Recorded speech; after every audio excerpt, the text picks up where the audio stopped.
In the weeks before God liberated the Jewish people from their Egyptian slavery, Hashem appears to Moshe and Aaron and tells them about the very first mitzvah to be instructed to the Jewish people. That is, of course, the mitzvah of Kiddush HaChodesh, declaring the new month. Why, of all the mitzvot, is this the very first to be taught to the Jewish nation? One answer that I'd like to suggest today is that if you take a look at the story that we've been reading, you'll see that they are imminently about to celebrate the very first holiday in history, that of Pesach. And in order to celebrate the holidays, one needs to be aware of when the month begins. This is why in the time of the Greek persecution of the Jewish people during the holiday of Hanukkah, one of the things that the Greeks sought to abolish was the declaration of Rosh Chodesh. After all, if one doesn't know when the month begins, certainly he or she will not know when to celebrate the holiday, since the holidays are celebrated on specific dates.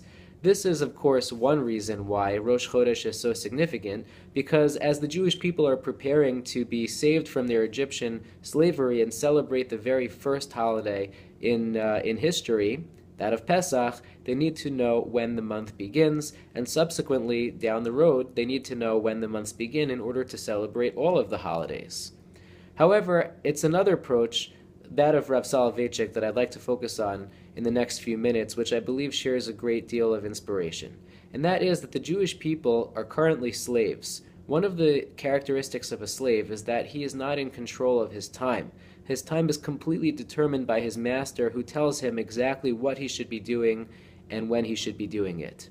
Only a free person is in control of his or her time, and therefore, on the eve, so to speak, of the Jewish liberation, God instructs Moshe that you, the Jewish people, need to be in control of your time. The Jewish people will determine when the months begin, and symbolically, they are now going to be in charge of their time, meaning that they are going to be free people. This carries with it a very important lesson, and that is that as free people, we are in control of our decisions. What we do, when we do, and how we do it is up to us. The question that we have to think about moving forward is, what are we going to do during our day, during our week, during our month? How are we going to fill our time? Are we going to use that time for the right things, or are we going to waste that time, or God forbid, using that time to do destructive things, to do the wrong things? And therefore, the lesson that we can perhaps walk away from this week's Parsha with is that of the freedom of choice, that of the freedom of time, to be masters of our destiny and masters of our time. We should all merit to carefully choose how we spend our days, our weeks, our months, our years. God should bless us all with long lives and long years, and to use that time wisely to accomplish many wonderful things. Shabbat Shalom.